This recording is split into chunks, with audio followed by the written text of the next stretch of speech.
পাবনার চাটমোহরে জলসায় গিয়ে নিখোঁজ শিশুর মরদেহ উদ্ধার করেছে পুলিশ। দুপুরে উপজেলার পৈলানপুর মাঠ থেকে তার মরদেহ উদ্ধার করা হয়।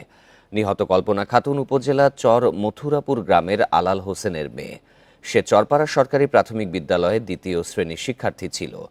স্বজনরা জানান, কল্পনা শুক্রবার সন্ধ্যার পর বাড়ির পাশে দহপাড়ায় ইসলামী জলসায় যায়, কিন্তু রাতে আর ফেরত আসেনি।